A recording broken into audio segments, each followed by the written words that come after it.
कांग्रेसी नेता पी चिदम्बरम और आप नेता एवं दिल्ली के सीएम अरविंद केजरीवाल द्वारा सर्जिकल स्ट्राइक को लेकर दी गई टिप्पणी के बाद भाजपा नेता भड़क उठे हैं। वीरवार को भाजपा नेताओं ने मंडी में कांग्रेसी और आप नेताओं के खिलाफ एक रोष रैली निकाली और जोरदार नारेबाजी की। सेरी मंच से शुरू हुई भाजपा की रैली शहर भर का चक्कर काटने के बाद चौहाटा बाजार में जाकर संपन्न हुई, जहां इन्होंने कांग्रेसी और आम आदमी पार्टी नेताओं के पुतले जलाकर जोरदार नारेबाजी की। चौहाटा बाजार में भाजपा नेताओं ने जमकर अपने मन की भड़ास निकाली। उपस्थित नेताओं और कार्यकर्ताओं को संबोधित करते हुए सांसद रामसूर शर्मा ने कहा कि जब भी देश की बात आई तो भाजपा ने कांग्रेस सरकारों को दिल खोलकर समर्थन दिया, लेकिन आज जब भाजपा की सरकार सत्ता में है तो कांग्रेसी नेता घटिया राजनीति का परिचय दे रहे हैं। उन्होंने कांग्रेसी नेता पी चिदम्बरम और दिल्ली के सीएम अरविंद केजरीवाल द्वारा सर्जिकल स्ट्राइक को लेकर की गई टिप्पणी को दुर्भाग्यपूर्ण करार दिया। सांसद ने कहा कि सर्जिकल स्ट्राइक का वीडियो मांगने वाले कांग्रेसी नेताओं को उनके 60 वर्षों के कार्यकाल में किए गए काले कारनामों का वीडियो दिया जाएगा। वहीं उन्होंने दिल्ली के सीएम अरविंद केजरीवाल पर चुटकी लेते हुए कहा कि केजरीवाल तो बाल है और बाल की कभी खाल नहीं होती।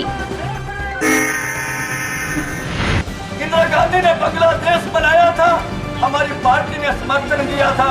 हमारे अटल बिहारी वाजपेयी बोले थे इंदिरा गांधी जी हमने एक नेक काम किया था।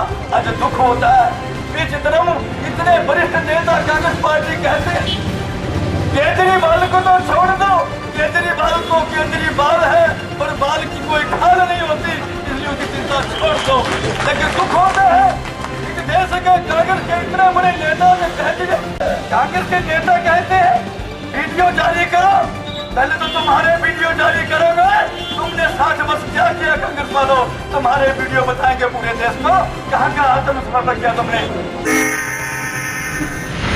हमीरपुर डाक सेवक कर्मचारियों ने केंद्रीय मुख्यालय के आदेशानुसार अधीक्षक डाकघर हमीरपुर के प्रांगण में अपनी मांगों को लेकर धरना प्रदर्शन किया। मंडलीय प्रधान जगदेव चौधरी के नेतृत्व में 25 से अधिक कर्मचारियों ने इस धरना प्रदर्शन में भाग लिया और सरकार के विरुद्ध प्रदर्शन किया। कर्मचारियों को संबोधित करते हुए मंडलीय सचिव होशियार सिंह ने सरकार के प्रति रोष प्रकट किया और कहा कि केंद्र सरकार हर बार बोनस के मामले में ग्रामीण डाक सेवकों के साथ सौतेला व्यवहार करती है, इसलिए सरकार से मांग है कि बोनस की सीलिंग 3500 से हटाकर दूसरे केंद्रीय कर्मचारियों के बराबर 7000 की जाए और 2014-15 का भुगतान जल्दी से जल्दी किया जाए। वहीं जगदेव चौधरी ने बताया कि वह कई बार सरकार के समक्ष इन मांगों को रख चुके हैं, लेकिन सरकार द्वारा उनकी मांगों की ओर कोई ध्यान नहीं दिया जा रहा है, जिस कारण उन्हें विवश होकर धरना प्रदर्शन करने का फैसला लेना पड़ा। हम ग्रामीण डाक सेवक हैं। ग्रामीण डाक सेवकों को तो पहले तो रीढ़ की हड्डी बोला जाए, रीढ़ की हड्डी है। जब कुछ देने की बात है, सरकार को कुछ देने की बात है तो हमारी रीढ़ की हड्डी ही तोड़ देते हैं। हमारा जो ये धरना है ये बोनस के ऊपर है। बोनस परमानेंट एम्प्लॉइज को बोनस जो है वो दिया गया है और हमें जो 2014-15 का ना एरियर दे रहे हैं और ना ही ये बोनस दे रहे हैं जो हमारी ये डिमांड है।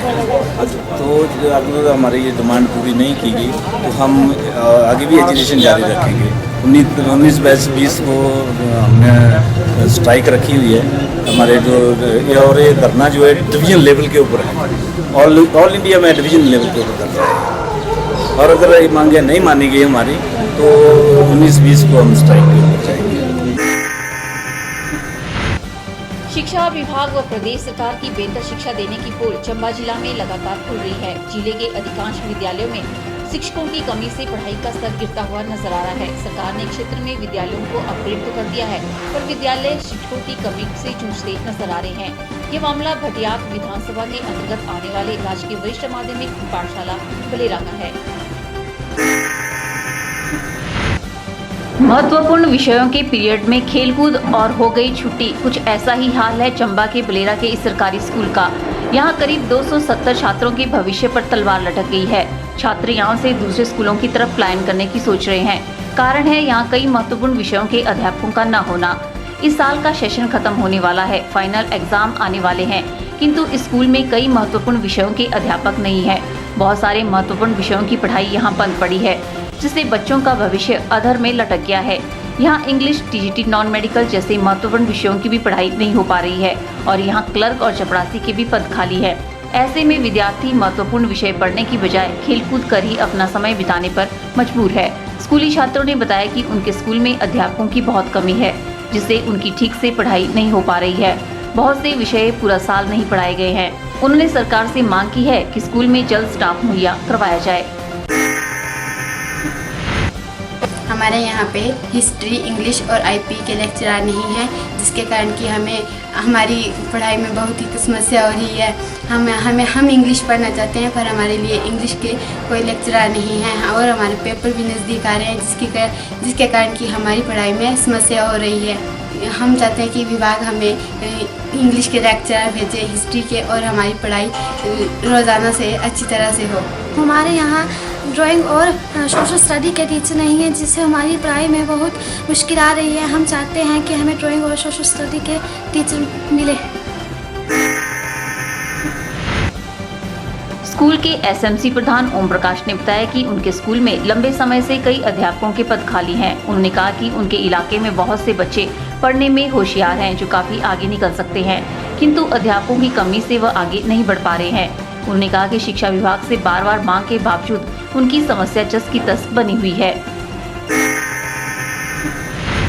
हमारे बच्चे आगे नहीं बढ़ पा रहे हैं। हमें विभाग से और हिमाचल प्रदेश सरकार से हमारा अनुरोध है, और बार बार हमारी जब भी रूटीन मीटिंग होती है उसमें हम ये प्रस्ताव डालकर शिक्षा विभाग को भेजते हैं कि यहाँ पे अध्यापकों की नियुक्ति की जाए, मगर अभी तक जैसे कि तैसे समस्या बनी हुई है। तो हमारा विभाग से यही अनुरोध है कि हमारे स्कूल में शीघ्र अतिशीघ्र ये नियुक्तियाँ की जाएँ, ताकि बच्चों की पढ़ाई जो है प्रभावित ना हो।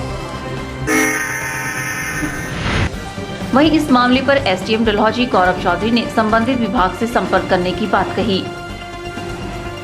ये जो मामला आपने ध्यान में लाया मेरा सीनियर सेकेंडरी स्कूल का, तो इसमें हम कंसर्न प्रिंसिपल से भी टेकअप करेंगे मैटर, और डिप्टी डायरेक्टर साहब से टेकअप करेंगे कि यहाँ पे अगर कोई नई नियुक्ति होती है उस जो स्कूल या प्राथमिक स्तर पर करी जाए, ताकि बच्चों को कोई दिक्कत ना आए।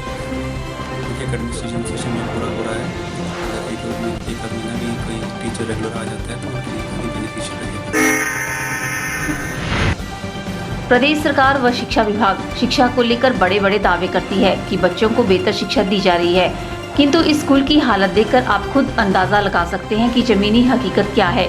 ऐसे में अब सवाल ये उठता है कि कब इस स्कूल को अध्यापक नसीब होंगे और कब इन गरीब ग्रामीणों के बच्चों की समस्या का समाधान होगा।